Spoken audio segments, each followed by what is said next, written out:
উপস্থিত প্রধান অতিথি এবং উপস্থিত সুধীবৃন্দ, আসসালামু আলাইকুম। আপনারা দীর্ঘক্ষণ বক্তব্য শুনেছেন, আমি বক্তব্য দেব না, কিন্তু দুইটা জিনিস এই 24-এর গণঅভ্যুত্থানের পরে বলেছিলেন যে রিসেট করেন। তা আমার মনে হয় এই যে রিসেট, সেইখানে স্বাধীনতা যুদ্ধেরও এখানে রিসেট করা দরকার। কারণ স্বাধীনতা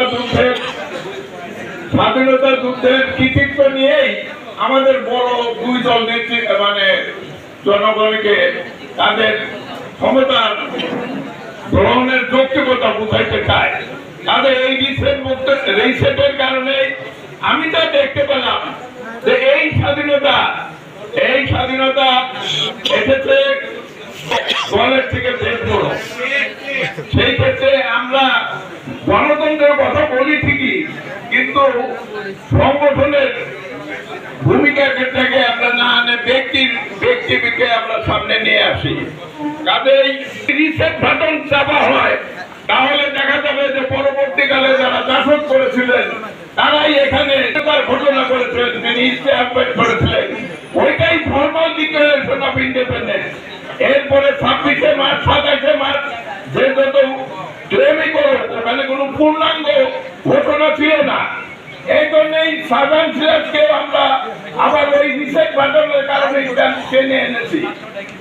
এখানে যদি দেখেন স্বাধীনতা যুদ্ধের পর প্রথম ভারতের আধিপত্যের বিরুদ্ধে যিনি প্রথম বিরোধী দলের সভাপতি উনি ছিলেন, ওই খালি সেক্টর কমান্ডার করে ওনাকে ছোট করা হচ্ছে। সেক্টর কমান্ডারের জন্য ওনাকে বৈষম্য করা হয়েছে। আগামী 21 তারিখে সশস্ত্র বাহিনী দিবস আছে, এখানে আমাদের প্রধান উপদেষ্টা সবাই প্রেসিডেন্ট থাকতে পারে। আমি বলবো যে ওই সশস্ত্র বাহিনী দিবসেই মেজর দলিলকে বীরোত্তম ঘোষণা করা হোক, এই বৈষম্য দূর করা হোক। আপনারা বৈষম্যের বিরুদ্ধে কথা বলেই ক্ষমতায় এসেছে। তাদের সমস্ত সেক্টর কমান্ডার যদি বীরোত্তম ক্ষমতা পেয়ে থাকে 21শে ডিসেম্বর 19 আপনার 21শে নভেম্বর সশস্ত্র বাহিনী দিবস। আমি এই দেশের সশস্ত্র বাহিনীকে, এই দেশের আমার সেনাবাহিনীর আপনার যত প্রেসিডেন্ট হলো, সেনাবাহিনীর ফর্মাল চিফ সবাই উপস্থিত থাকবেন। আমি ডিসেম্বর পর্যন্ত বলবো না, আমি বলবো যে 21শে নভেম্বরে সশস্ত্র বাহিনী দিবসে মেজর দলিলকে অবিলম্বে বীরোত্তম ঘোষণা করা হোক। আগের সরকারগুলো